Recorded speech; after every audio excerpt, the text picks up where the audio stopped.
So anyway, Dane, that's why you shouldn't put your finger in there, because that's how you get infections. Okay? So I figured we just jump right into it. This week, the meme destruction. The meme destruction is Idris Elba dropping elbows of truth. And it's a nice uplifting thing. Fun fact, true to, did you know he actually had a professional, I don't know if it's professional, but he actually had a Muay Thai fight? Did not know that. Yeah. He's a bona fide badass. That's why I threw the elbows. That's why he's going to be the next James Bond. You're goddamn right he is. Do it. I'm all about it. Culture Corner. Walsh goes with the nuclear option. And we discuss the pros and cons of that. Not Bill Walsh, the former head coach of the San Francisco 49ers and NFL Hall of Famer, who's now passed. A different Walsh, but we'll get into that in a second. I don't know how many of you needed that, but you sure as shit got it. The two of you that did are now clear, but no more clear on which Walsh we're talking about. You just know that it's not that Walsh. Perfection. That's what we're aiming for here, Dane.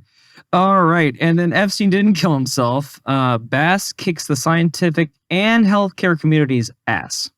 I had to do it. It was smacking you in the face. It was the low hanging fruit. Right there, right for the pick, and that name and rhyming with ass. Caddy. Just kidding. We are Team Bass, by the way. Yes, of course. And then for the main topic, we can't not talk about the multiple train derailments in this country, all happening at once, and its implications on our future. Yeah, probably not good. Not good. What good things are happening nowadays aside from Idris? I think Mr. Bass has a good thing going for him. Okay, we do have some. We appreciate positivity on. We appreciate that. Okay, we got two positives. Just warning you now, YouTube audience.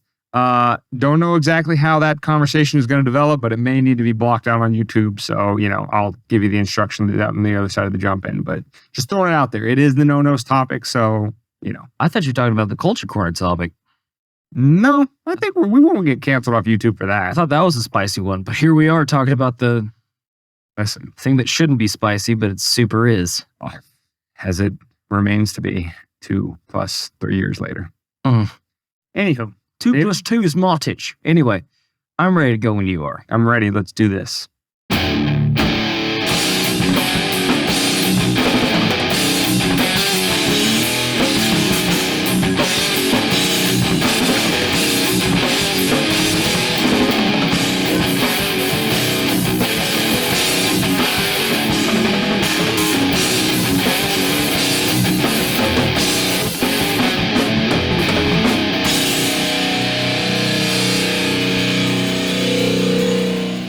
Welcome to Weapons and Meme Destruction Podcast, episode 134, which can be found at wmdpodcast.com/134.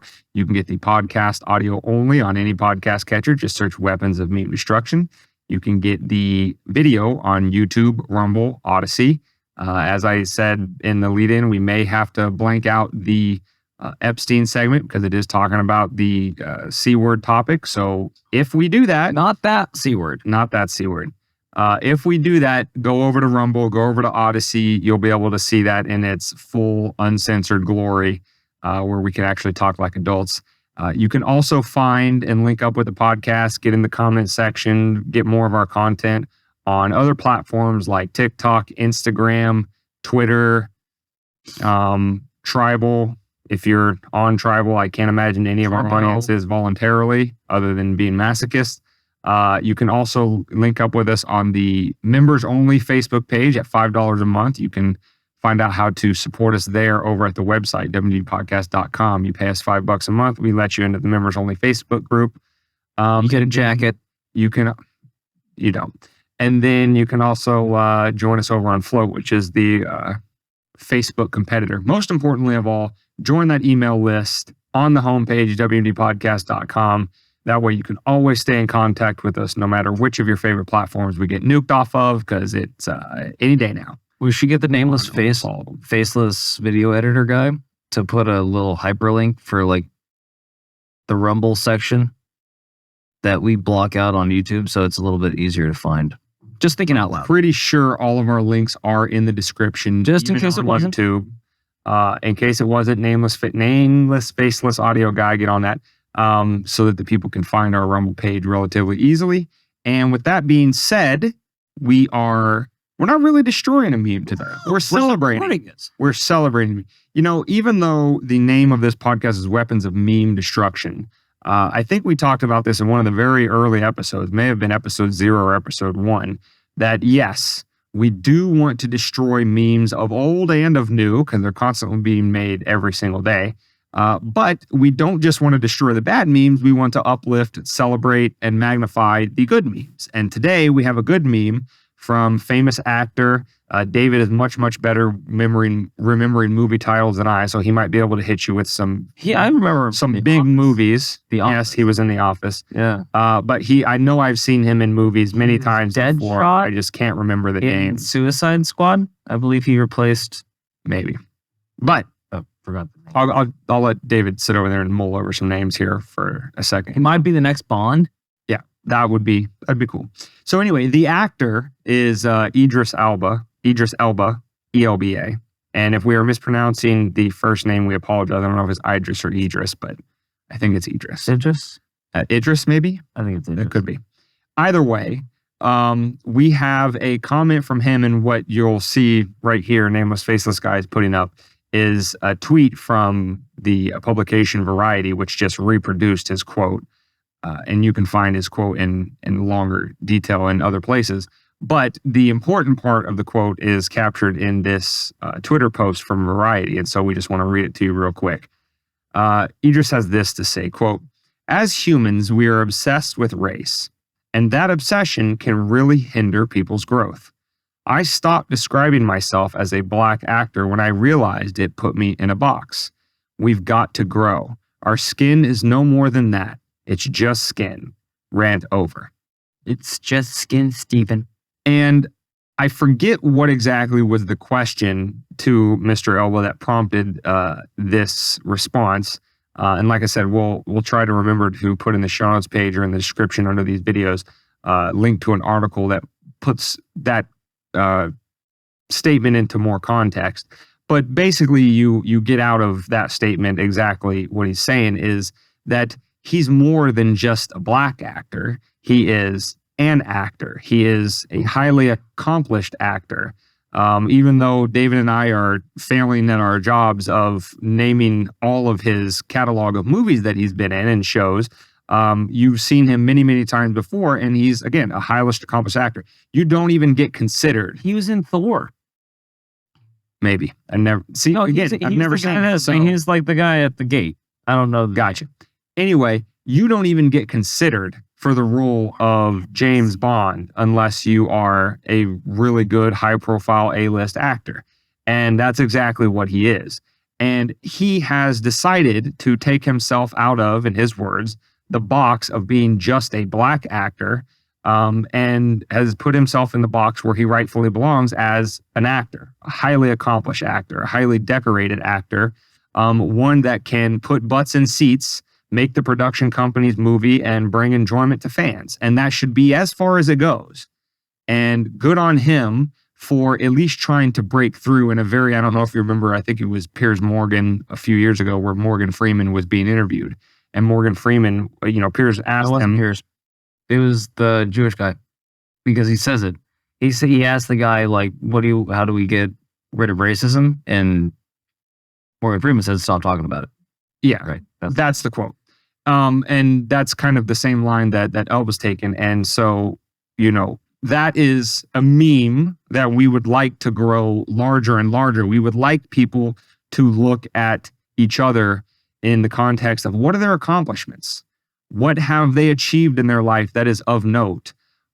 Somebody's race, or for that matter, their sexual orientation, their gender, all of these other things that may go into the whole person are not near as important as what have they accomplished in their life. How much hard work have they undertaken to accomplish what they've accomplished? Those are the things that are laudable. And so good on Idris Elba for trying to refocus the conversation there as opposed to on these divisive lines that everybody else would like to shove down our throats. And before I get canceled, the reason I called him a Jewish person is later on in the interview, when they start going down the list, they bring up Black History Month, and Morgan Freeman says, I don't want Black History Month. When's White History Month? And the interviewer goes, I'm Jewish. So he obviously, he had hands up. He's like, okay, cool. He didn't want to be lumped in with those white. No, not those white people. Suck. Oh, fuck them, right? Pieces of shit. Anyway, so that's the only reason I brought it up. And Dane, seeing as we're on the topic, what was your favorite James Bond? Was it Daniel Craig? No, well, it would be the Bond that I grew up with, which was Pierce Brosnan. Yeah, Pierce Brosnan was pretty good. But why didn't you like Daniel Craig? Because he's blonde. And you can't have a blonde Bond. All of the Bonds have always been dark-haired. Idris Elba has dark hair. Just throwing that out there. Apparently somebody has something against blondes. I'm a... He's a racist. I'm a follicleist. Racist. I'm a follicleist. No, you're like blondes. the anti-Nazi. You're like... You're against the Aryan race completely. No, I just digress. I thought that would be a fun little sidebar. But anyway, fun times aside, Dane, you want to start talking about some real shit? Yes. Have we done? Not that the other thing wasn't real. Have we done Mr. Elba his justice, his kudos I for? think so. I mean, more power to him, and I hope he does better. He says more profound things down the road, and I don't know. Maybe those people that are trying to make everything about his race, when he says, I don't want it to be about my race, I want it to be about me. And maybe they're doing a bit of maybe they'd actually fucking listen to him once in their goddamn lives. If we had more Elbas and Morgan Freemans in the world, we might have a little bit less division. That is, like I said, constantly being shoved down our throats for not exactly,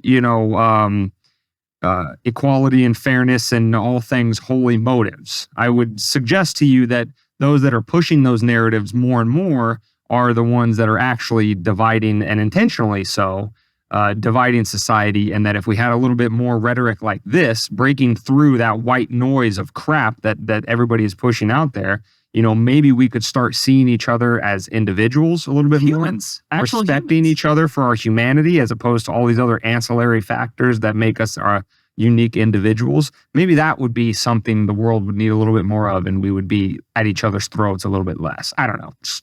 Just a throwaway thought, for you. But with that being said, let's move on to the culture corner. And moving from a very happy in the division, bring us together kind of topic, we have a rather contentious one, which from both sides could be plausibly argued is divisive. But David and I are just going to kind of muddle through this conversation, trying to figure out where exactly we stand on it, because we can see strong arguments from both sides. And what we're talking about today, we're not going to play the roughly 2-minute quote for you here in this episode, but we'll link to it from his Twitter, and you can watch it yourself to get it in his own words. But the conservative commentator Matt Walsh, who really exploded into the popular zeitgeist through his documentary of last year, a couple years ago, called "What Is a Woman," where he went around the world trying to figure out what is a woman. And he is a popularizer, he is a popular individual that stands opposite what we will call, for lack of a better term, the transgender narrative or agenda. The super conservative. The pushing, of transgenderism all the way to its extremes, as David and I have discussed before, all the way down to, minor children getting irreversible medical procedures and things like that.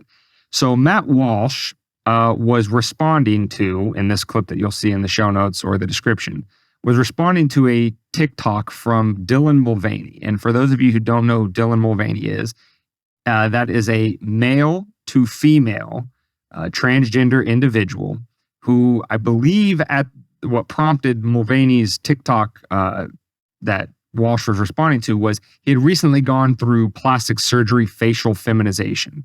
I don't know what exactly that entailed, maybe like bringing the jawline in, shaving the Adam's apple, things like that, just to make himself more feminine appearing. And the TikTok, which I have seen on other platforms, is him saying, this is the most feminine I've ever looked, and I feel like I can pass for a female, and I feel so beautiful, and all of this kind of stuff. He was very happy with the outcome of his surgery. And by the way, I just want to get out in front of this. I am saying he and him and all this kind of stuff, not in sort of any intentionally insulting way. I know that that's what it's going to be called anyway. I don't really care.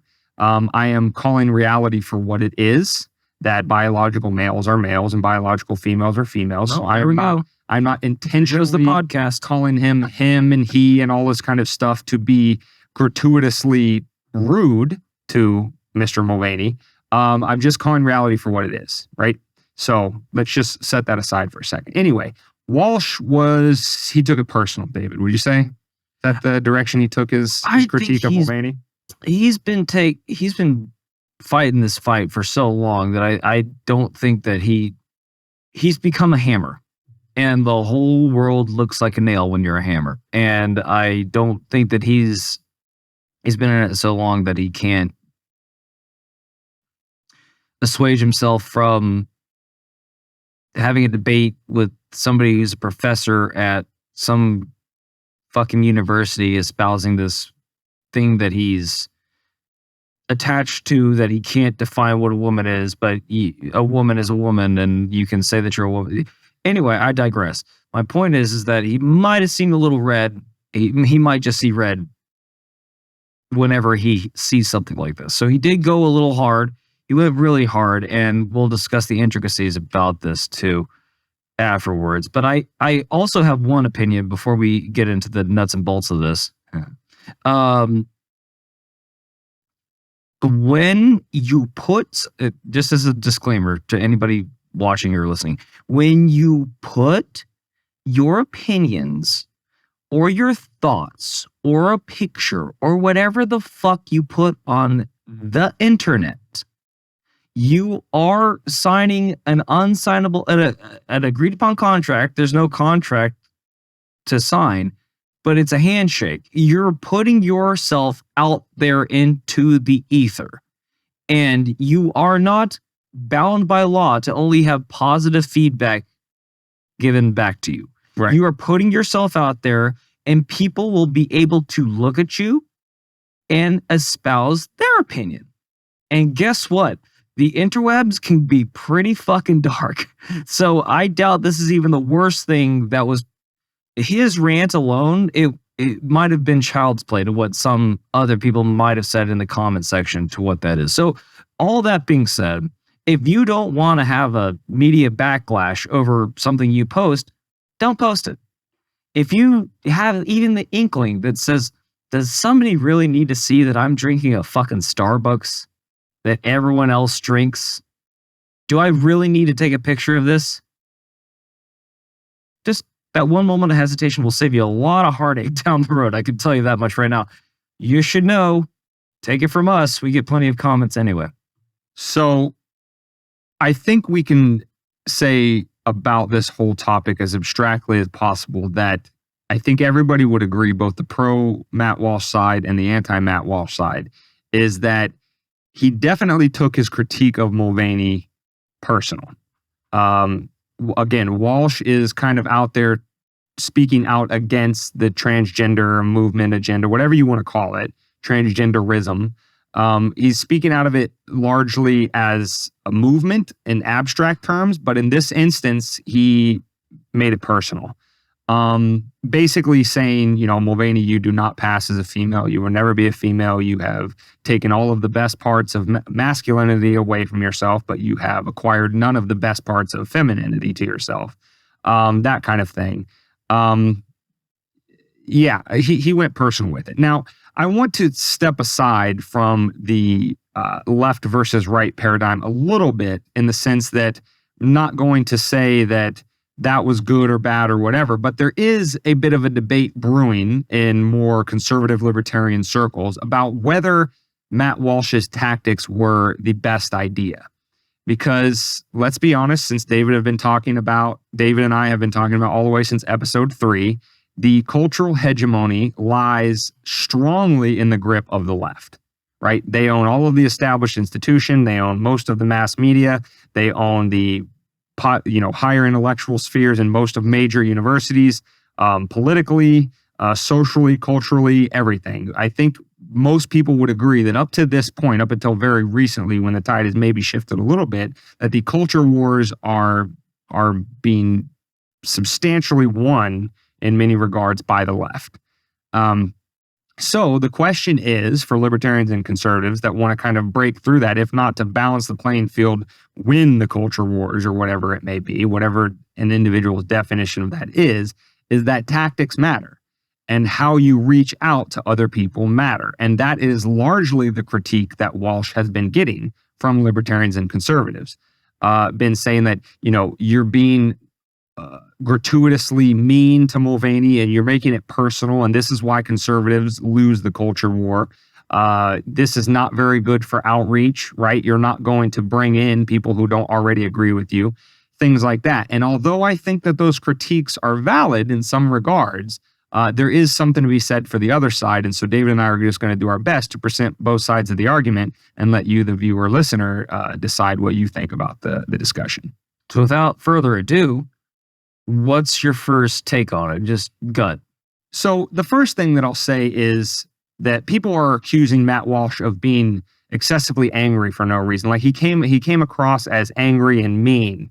And what I will say is that saying that to a particular conservative or libertarian is a little bit of gaslighting, right? Because we have to remember that when the left disagrees with us on anything, right? Even if you don't go as far as David and I and say that all taxation is theft, and you just say, I think we should lower the marginal tax rate by about 0.5%, you're called a racist, a Nazi, you hate minorities, you want to destroy social welfare, you want to do all this kind of stuff, right? They go very overboard against people who disagree with them.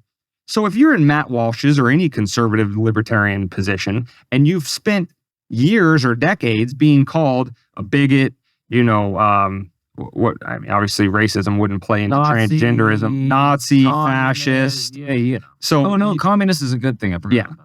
You're being called all of these bad things simply for saying a biological man is a man and a biological female is a woman. Fucking doo-doo. How long can you expect somebody to be called the worst thing in the world, right? The worst thing you can think of to call somebody is a fascist, Nazi, bigot, before they do respond with a little bit of anger. If you call somebody a monster long enough, they're going to become a monster. Take on monster characteristics. So in that ground, why is it that the conservative, libertarian, right, whatever you want to call it, why is it that they always have to take the high road when the left never does?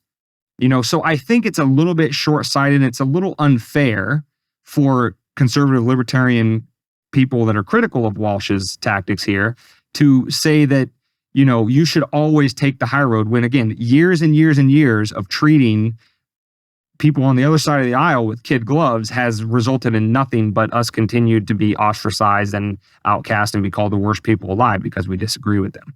So, that's where I'll start it. Well, again, to call it a crusade is to maybe overamp it a little bit, but he has been on slightly a crusade for a while. And another thing that kind of just came across my mind is he might have been this virulent in his opinion and his statements because he was thinking about Mulvaney has a large following, right? Yeah. So he's probably thinking about all the followers. So he's like, he's probably shitting all over this person because he doesn't want the followers to follow this person because they're following him down, in his opinion, the wrong track.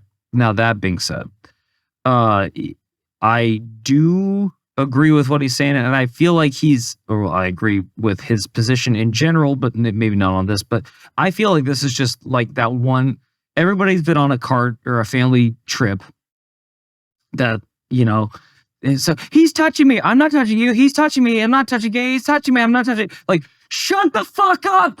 I'm trying to drive. Every dad has that moment in a vacation. Everybody in the car just kind of goes like this. And then it's really quiet for the next 5 minutes. I think Matt Walsh just had one of those moments. Like, you can only, like Dane was saying, like, you can only hear that you're a Nazi, a bigot, a fascist, or rapist was probably thrown in there somewhere. Until you just lose your shit and like have just like a little letting off some steam moment. And I feel like, unfortunately for Mulvaney, Mulvaney's comedian, but he just so happened to be at the wrong place at the wrong time, saying the wrong thing.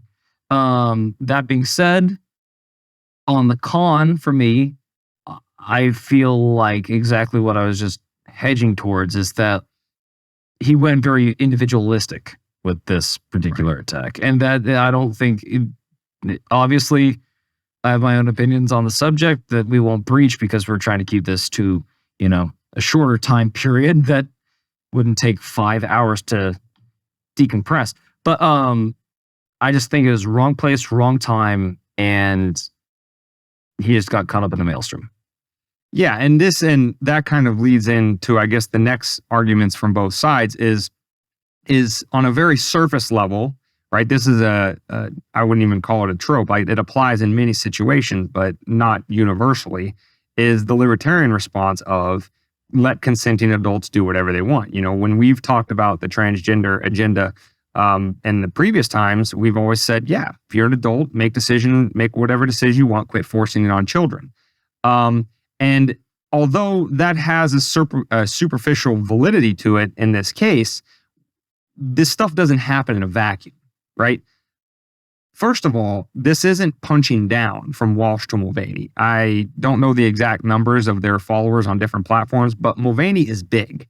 This isn't some struggling teenager, with gender dysphoria and Matt Walsh is punching down at this person. Mulvaney's platform is big. His influence is massive, and especially among young children. So to say simply and leave it at that let consenting adults do whatever they want, isn't really going to be the beginning and end of the discussion, because there are children involved in this.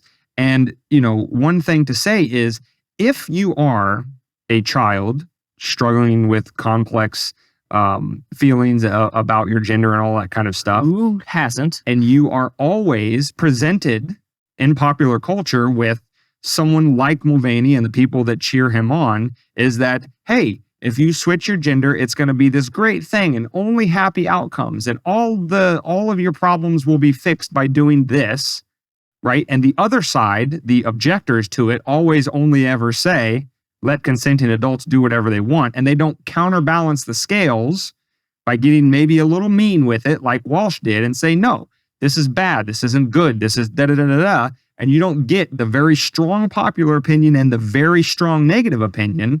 Well, then what are kids going to be left to do? If you just have really strong popular opinion and then just neutral on the other side, you might tend to go towards the strong popular opinion. And let's be honest, kids are impressionable.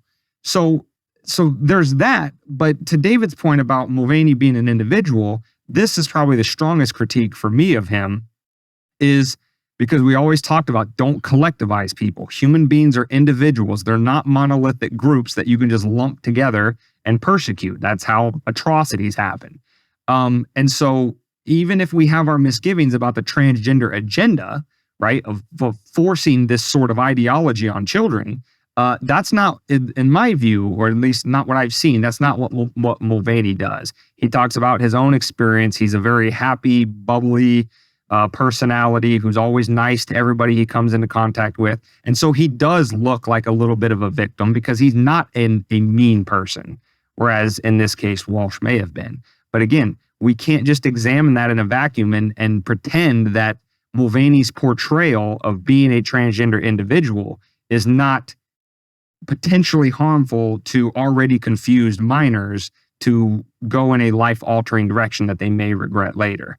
And so in that regard, although we shouldn't collectivize Mulvaney with the rest of the group that maybe does want to force transgenderism down our throat, there's some gray area there which I think Walsh is operating in. Well, again, to not collectivize, throw Matt Walsh in there too. Not all people that share Matt Walsh's view on this subject have it so virulently. So to say that, oh, well, that's because that's what they're doing. They're trying to get a reaction. They were they're going to hold this. That's what they all think. That's how mean they all are. That's why we need to have freedom, and that's why we need to have laws in place so that they can't hit us with this hate. It's not hate. he lost his cool. He yelled at you. Again, to go back to the dad analogy, he just lost his cool for a second. He doesn't hate, he still loves everyone in the car. He just fucking snapped. So again, grievances on both sides. We need a little margin for error for Matt Walsh because he's been doing it for a while. And we need a little margin for error for Mulvaney because he does have an influence on these, like you were saying, impressionable kids. And again, to bring it back to the followers thing, like there's a lot. If his whole thing, he's had testimony upon testimony of like he's calls it child mutilation to have these surgeries like hormone blockers and all this stuff for children. He feels like he's standing up for children, and when he sees something like this and just sees red, the TikTok's predominantly. Do you know a lot of 70-year-olds that are flipping through TikTok nowadays? Not that many. And it's for the younger crowd. It's for the younger crowd. So this was a TikTok, if I'm not mistaken, right? Yes, that Walsh was responding. So that creates a perfect little fucking Molotov cocktail for Matt Walsh to just blow his top off. So he thinks he's standing up for kids while he's attacking. How old is Mulvaney? Like probably like 20. She didn't look that old, or she, or he. Late 20s, early 30s, maybe. Like, I'm not sure. So like, I don't know. That was an adult telling possibly other adults glamorizing for making it look something. And that, again, there were faux pas committed on both sides from both sides' perspectives. And I think it's a teachable moment, just like most fuck ups are. Most fuck ups are teachable moments. And I think we need to just cool it for a second and just, like Dane was saying, look at both sides and say, hey, this is a teachable moment. Let's move on from this and let's figure out how to have a conversation from here on out. Well, and the last thing that I'll leave you, viewer, listener, with is just some food for thought, because when I hear conservatives, libertarians be excessively apologetic about having strong opinions on contentious topics, right? I would just caution them to say, examine the other side and see how cautious or apologetic the other side is about strong opinions on those topics. Because the same people that the conservatives and libertarians are attacking Walsh for poor strategy, poor tactics in terms of being mean to an individual, those same people that are urging tolerance for the other side need to have zero tolerance. Need to take a step back and examine, does the other side ever give you any tolerance? And I understand there is the whole turn the other cheek and take, when they go low, we go high and all that kind of stuff. And I agree with that. And I'm fine. And, to each his own in terms of applying that particular strategy. But don't get it twisted that even if Mulvaney would not personally be lining you up against a wall or putting you on train cars if they got the complete political power that they wanted, because you had a difference of opinion with them, there are strong pushes from that side in that direction, right? It's a very short step. David and I talk about dehumanizing on a lot of topics all the time. It's a very short step from dehumanizing. Every time they call us Nazis, fascists, bigots, blah, blah, blah, for simply saying that a biological man is a man and always will be a man, and a biological female is a woman and always will be a woman, for stating that simple reality, it is a very short step from dehumanizing us as racist, Nazis, fascists, bigots, blah, blah, blah, to eventually targeting us for prosecution themselves. So we can't be so over the top in terms of being gracious and tolerant to their side and never having a negative word to say on any of the topics ever until we're finally actually sitting on the train car and thinking, maybe we should have pushed back a little bit more. So again, that's not me, taking Walsh's side 100%. I can see the strong arguments from both sides. Maybe it didn't make sense strategically. Maybe it's not going to outreach to the vast expanses in the middle that aren't super hardcore left. Maybe it's not going to get everybody to come to our side of the ledger. Fine. But it's also not a universally dark, evil, terrible thing that he did. And it's completely unprovoked and without any sort of excuse at all. there is a lot of history here with the left targeting us for all kinds of persecution simply because we disagree with them. So I would just hesitate a little bit more before you throw out somebody from your own side when you consider what exactly the other side thinks of you, even if you're trying to play nice in this one instance. Well, it's like what we always say. You can appreciate a snake because it'll let you know it's a snake, but a wolf in sheep's clothing, right? That's a trickier test to follow. But with all that being said, speaking of healthcare and how we view it, this is the sticky Epstein didn't kill himself segment that we will decide later whether or not you're seeing us on YouTube or whether or not I'm fading into the distance as I'm speaking. I'm scared. Yes, today what we have is an opinion piece published in Newsweek from a Kevin Bass, who at the writing and publication of this article, which was on January 30th of this year, 2023, his little bio there at the top says MS, MD/PhD student in medical school. So not a doctor yet, but on that path. And the opinion piece is titled, "It's time for the scientific community to admit we were wrong about COVID and it costs lives." And when I read that article, I'm like, okay, that title. I'm like, okay, that's a pretty strongly worded title. Let's see if we might get that apology that David and I alluded to all throughout COVID that we thought we'd never get. I still wait. And if you'll remember a few episodes back, probably 10 or so episodes ago, we had the article demanding amnesty, right, for those who wanted to push all the COVID policies. I'm sure the Nazis would have loved to do that at the end. Hey, let's let bygones be bygones. Let's not talk about the things that led to all this mass murder. I went Manichaeanism with a joke. Manichaeanistic. No, you violated Godwin's law. And brought the Nazis. The Nazis. It's always those little rascals that you bring up. And I don't recall David's response, but mine may have gotten a little heated during that article where I was like, how dare you people say, how dare you? Not only should you get amnesty, but, the only reason that our side was right whenever we were was just luck and that we had no basis to our opinions and logic and all that kind of stuff. It's one of those you smack your little brother and it's like, go apologize to him. And you're like, I'm sorry you made me hit. I'm sorry you're such a pussy that's crying.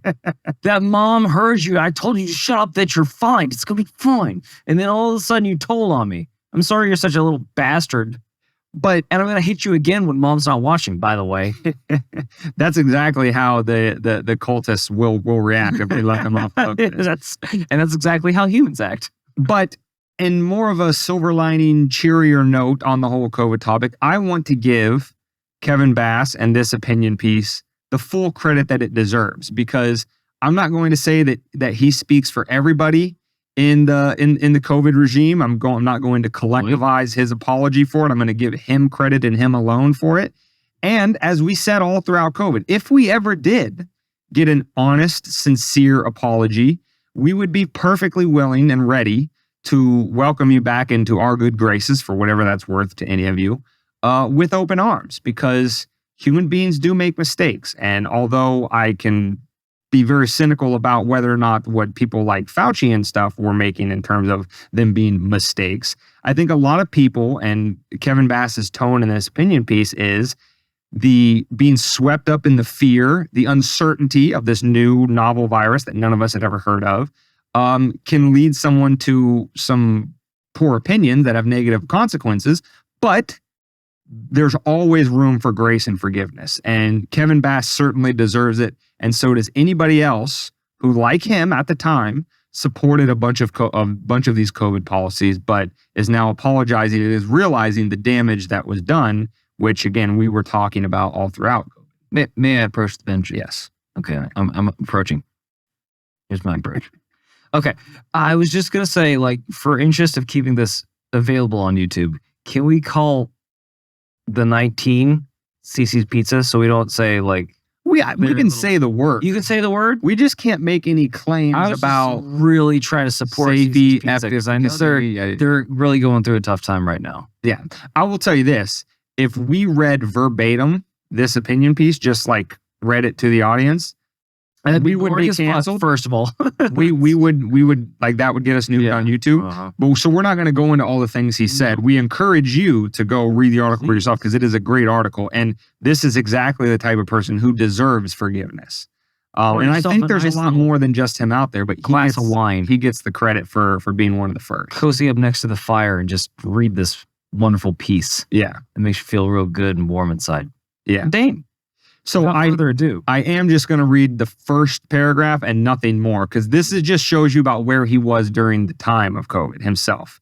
He says, quote, "As a medical student and researcher, I staunchly supported the efforts of the public health authorities when it came to COVID-19.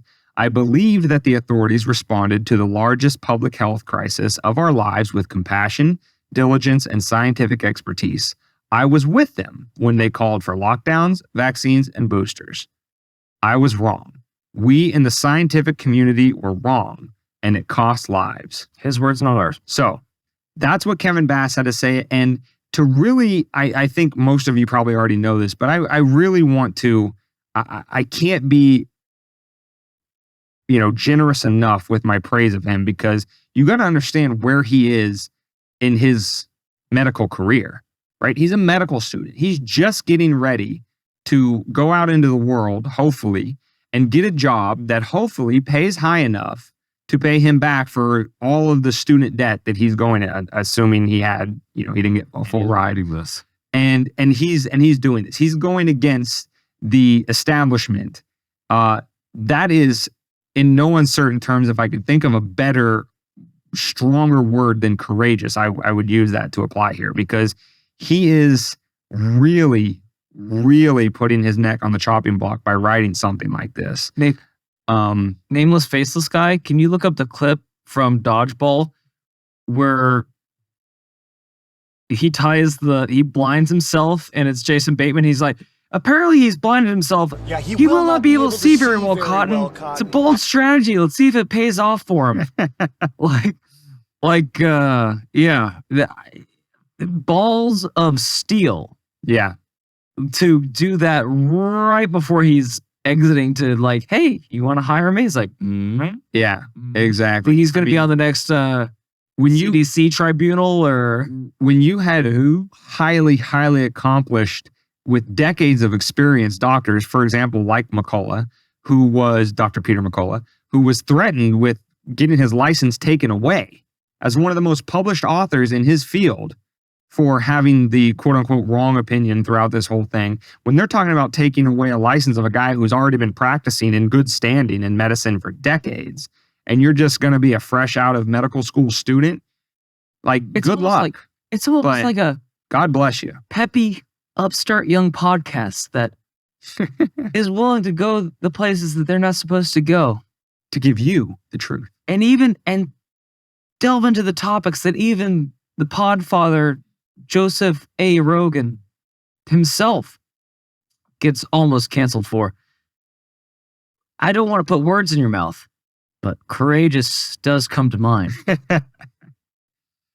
So I get, so the reason why this is an Epstein moment, and like I said, it's Epstein light, right? Because I'm not going slightly murder. I'm not going to say that Bass, murder without the calories. Bass does not speak for the entire public health establishment. He doesn't speak for Fauci and Birx and Biden. Well, not that he's public health establishment, but you get the idea. He's not speaking for Walensky or anything else like that. But he, assuming his view, his opinion becomes the dominant opinion with public health, with the public health establishment, and they do issue a robust and sincere apology like this, what would make it that Epstein-ish in sort of the United States historical example is it's always, to use Trump's words, take the guns first, due process later, right? The U.S. government always does these really terrible, shitty things. And then when the documents get declassified 30, 40 years later, they're like whoopsie daisies, right? All of the conspiracy theories that minus the daisies that became conspiracy fact, fucking whoops. I'm so sorry you couldn't take 5 fucking shots, you pussy. Shit. What have I just done? That's usually what they do is they screw you over now and then they apologize way too late when it doesn't matter. That's not what Bass has done here. He's apologized in a timely manner where it does matter, and hopefully it's just one more voice shifting the conversation in that direction, and good on him for that. But assuming that the Faucis of the world take 20 or 30 or 40 years to get to where Bass is right now, that'll be your Epstein moment. That'll be the Epstein moment when the apology comes way too late, means nothing, and and all the people doesn't give them the forgiveness that Bass currently deserves. And all the people that you could hold accountable are Wilson's dead. Yeah. Maybe we should get reparations from their families. Maybe the wealth that they accrued from all these decisions that fucked the rest of us over. Maybe that's the proper reparations that we should be looking for. Since we're talking about reparations. I mean, since we're just handing out fucking checks, why stop there, Yeah. I mean, smite somebody who deserves it for once, Right. So anyway, again, we won't quote any more from this article. We encourage you to read it. You will probably be personally canceled by anybody who loves you simply for reading it, but we think that the price is worth it. We love you. We won't cancel you. To quote, what's her face? What's that dumb I think the first ever female Secretary of State under Clinton was Madeleine Albright. Oh, Straddling Madeline? She was, I don't know if you remember this, but early 90s or mid 90s, she was questioned on 60 Minutes about, your interventions into Iraq or whatever, it costs like 1 million lives. What do you think about that? And she goes, you know what? We think at the end of the day, the price was worth it. So I bet you do. So to quote, some of those million might not, but you do. So to quote Madeleine Albright in a slightly happier tone. If you lose some family and friends for reading Kevin Bass's apology translated to and liking it and or sharing it with them, we think the loss of those friends or family members is worth it. It sounded a lot like Madeleine said, we think it was worth it. What she really said was, fuck them. That's how the U.S. rolls. What up, dog? Say so. Anyway, so with all that being said, with the last cheery portion of this episode in the books, are you ready to get derailed? Yeah. Yeah. Oh, take it off the happy tracks. Let's talk plastics. Let's talk the lack of being able to breathe. So, in today's main main part of the episode, we're talking obviously the Ohio train derailment, but we're not just starting there. And you're probably thinking, guys, this has been going on for a couple weeks. I thought, current events, and semi-current events.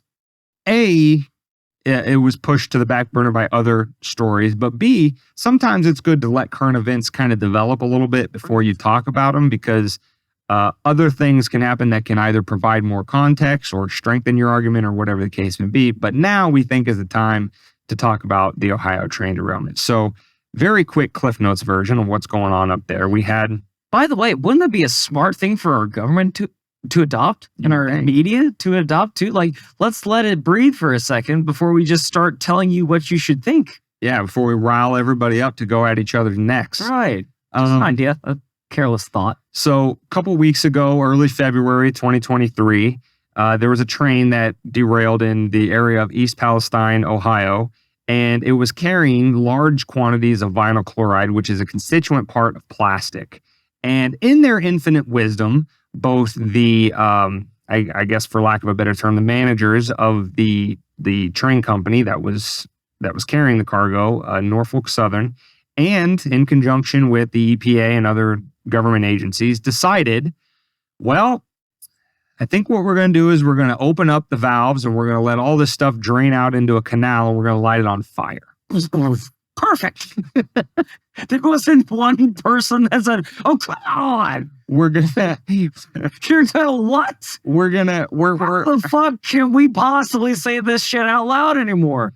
Oh, but we have to eat bugs because cow farts eat away at the ozone too much. So let me eat some grasshopper burgers while Klaus Schwab is enjoying his nice veal cutlet because cow farts. Yep.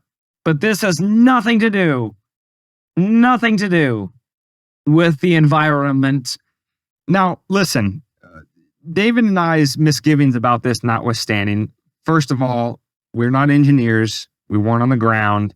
We don't know what sort of impacts, logistically speaking, shutting this this stretch of railroad down for long periods of time where we're trying to clear the tracks to let other cargo go through, what sort of impacts that's going to have on getting goods to places in a timely manner and all that kind of stuff. We understand that there's a very complex thing that went into the decision to light everything on fire. However, when is that ever a good option? That's my rebuttal. When is it ever a good option? Well, Just okay, hold on. Listen, burn it. I don't know about the validity of this claim. I'm just telling you what their claim was. I know. Their claim was if you light it on fire, It's like my house when I find a tarantula in it. Burn it all to the ground. It's fucking dead to me. I don't want it anymore. Okay. Situation averted. All right. Let me just give you their side of the argument and then, okay.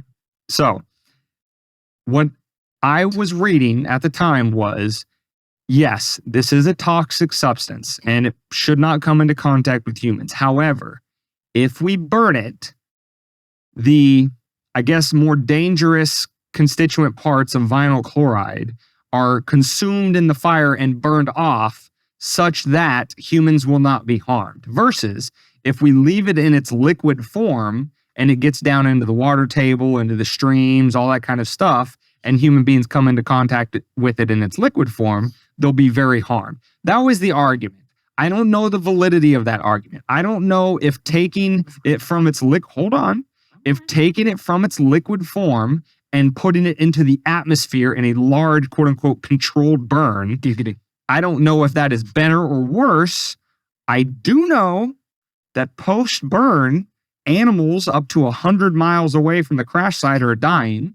I do know that there are streams. 35,000 fish or 35 million fish. It's a big number. It's a large There number. are streams, there's bodies of water, ponds, lakes, all kinds of things that have the substance in them. This is an ecological disaster. I've seen in some places they're saying on the same sort of level as like the Chernobyl. Yeah. Exploded. They've been saying that for some time. So that is the lay of the land, if you were. If this is the first time you're hearing about it, that's what happened in East Palestine, Ohio, in early February 2023. And we have some other things to say about it, but that's currently what's happening. How ironic. They're attacking Palestine again. I know. Sons of bitches. I know. But again, all this being said, I have a Jurassic Park moment, Miss Clifton. Do it. Go for it. Let's hear it.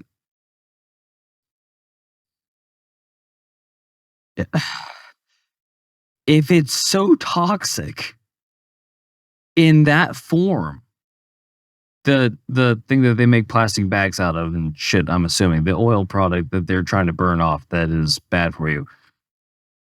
When you solidify it, how was it not that bad for you still?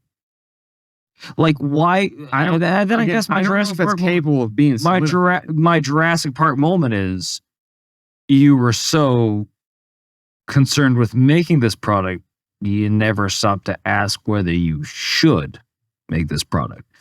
I just don't see what the point of making something that could, like, I don't know, poison literally everybody that comes in contact with it.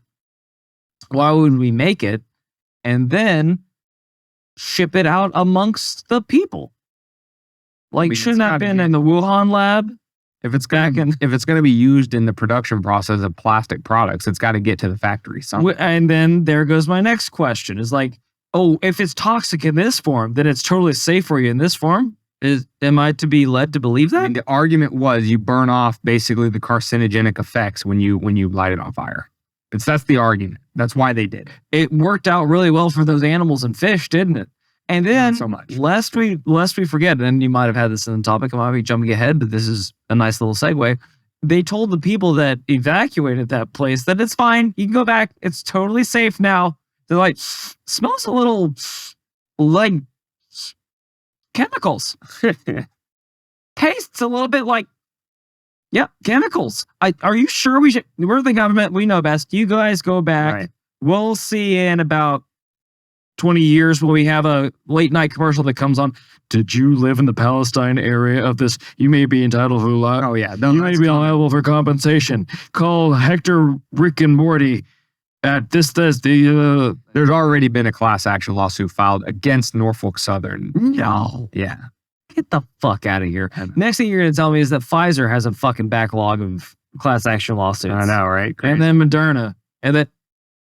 Fuck. Anyway. Yes.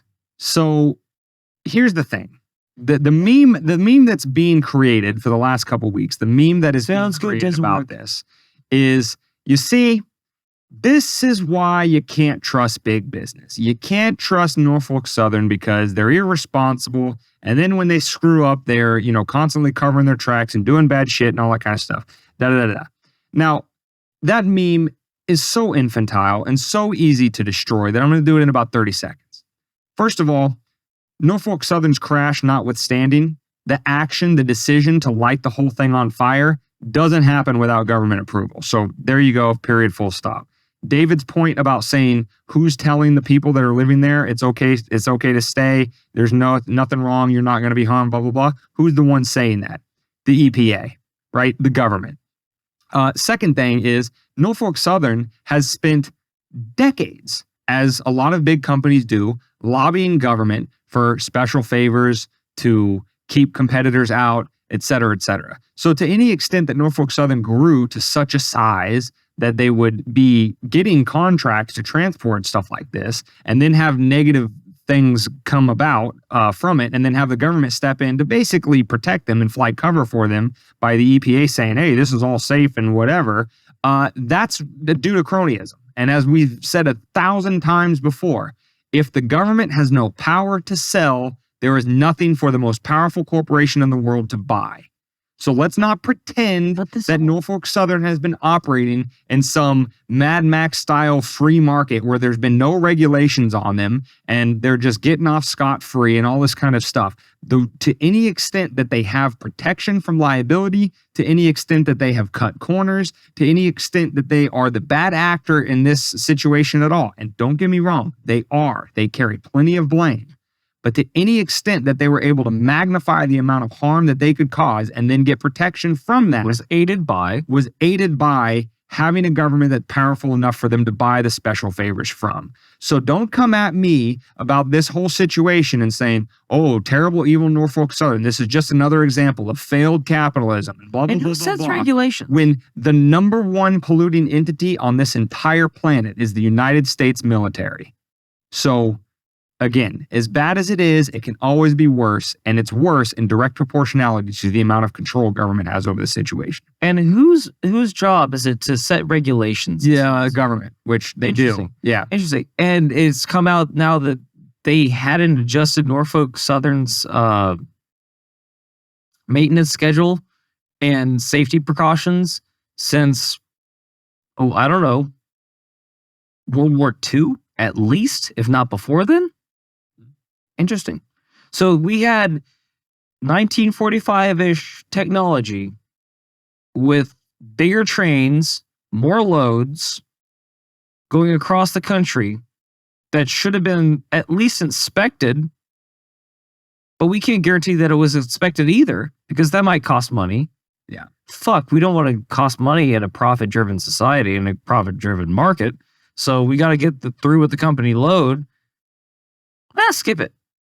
Nothing bad ever happens when you just don't take care of something. Planes don't crash when you don't give it maintenance every now and again. Like, your body doesn't stop working when you don't use it every now and again. If you fill your house with trash, you never get encumbered by any of that. Like, it's just... And whenever you see the government like, well, why didn't you guys make sure? Well, we couldn't, but there was nothing we could do. Well, why wasn't there anything you could do? It just seemed like you didn't want to do it. It seems like it was a problem to do it. And why would it be a problem for the government to do what the government is supposed to do, which is regulate businesses and make them safe for, that's right, the people. the whole reason that the government exists in the first place is to take care of the people and to deal with the problems that threaten the people in respect of the people. But they couldn't be concerned with that because there is profits, right, Dane? Well, and again, yes, that gets into the personal liability of the company itself. But let's set all of that to one side and But be like, they're not mutually exclusive. What I'm saying is the profits from the company are not mutually exclusive from the government.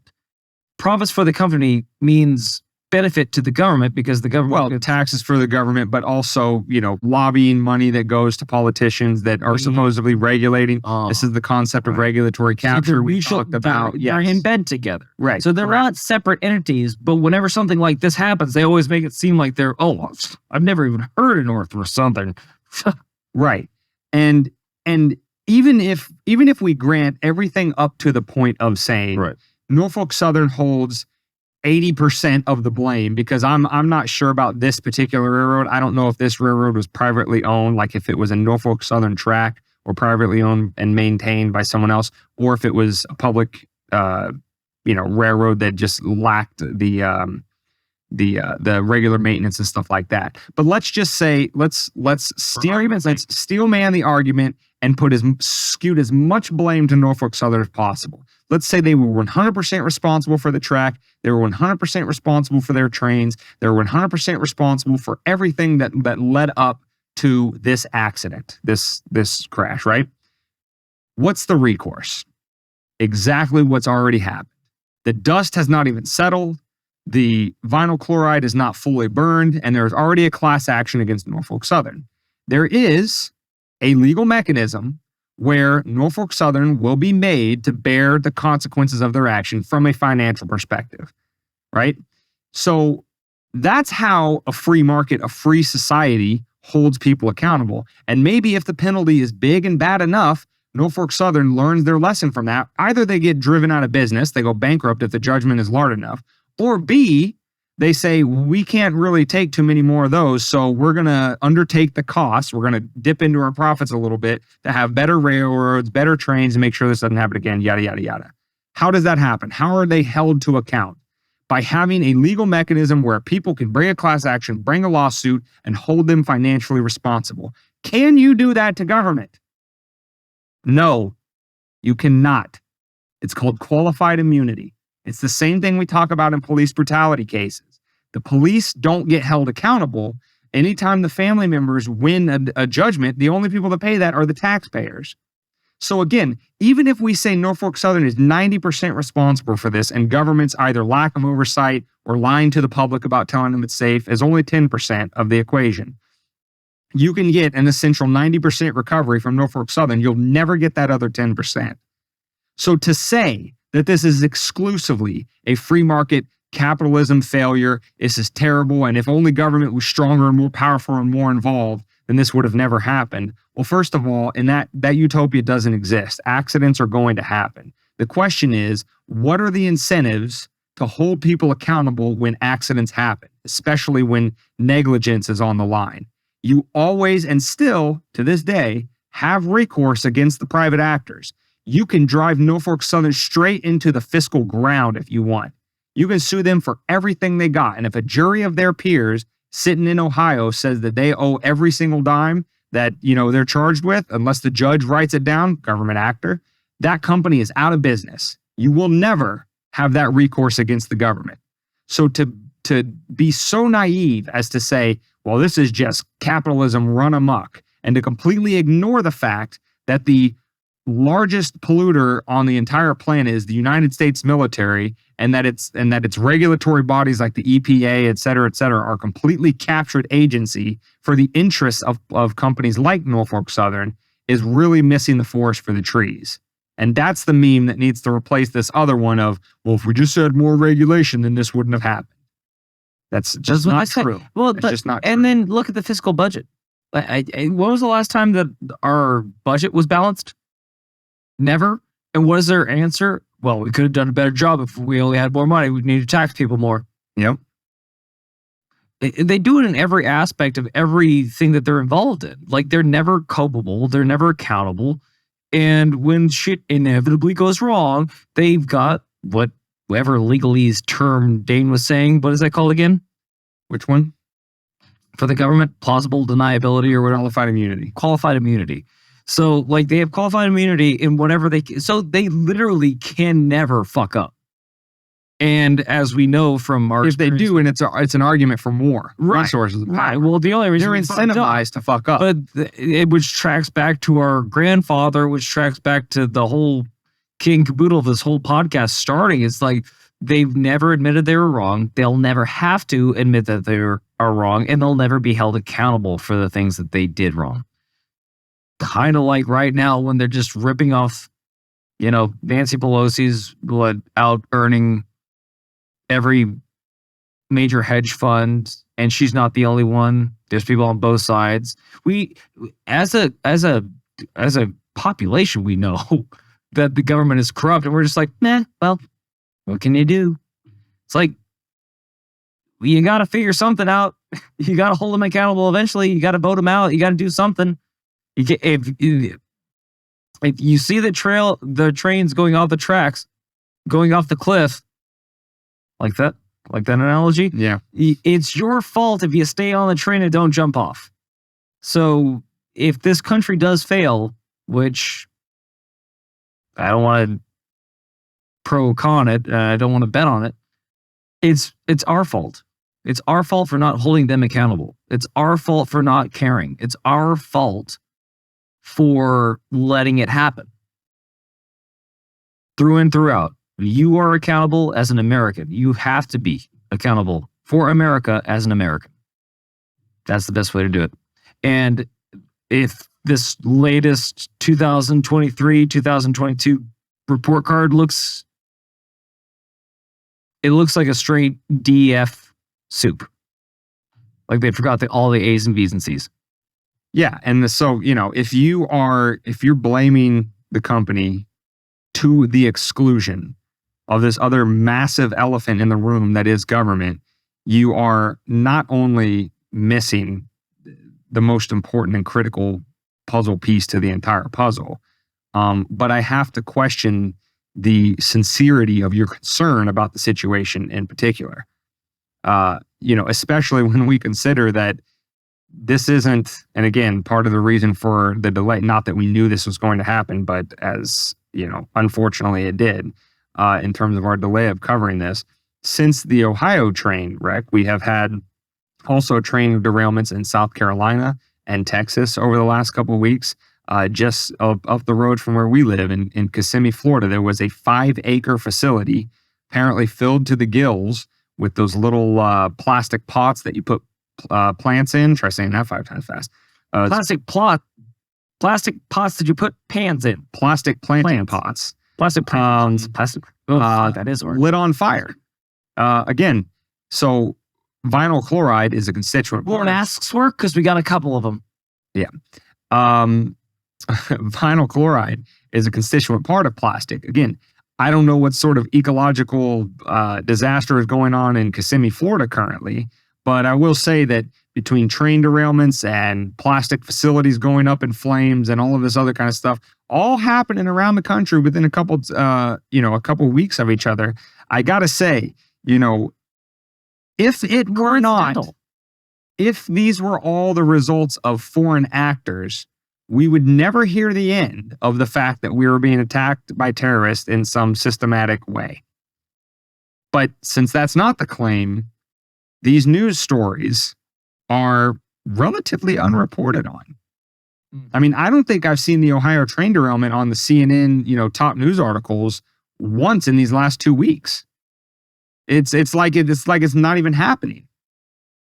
And so really the question becomes, if this is intentional or it's accidental, how would you be able to tell the difference?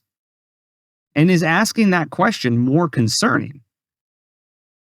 So, I know you're not allowed to ask questions, especially questions like that, because then you're some conspiracy theorist and you hate your grandma and blah, blah, blah. But anyway, our grandma.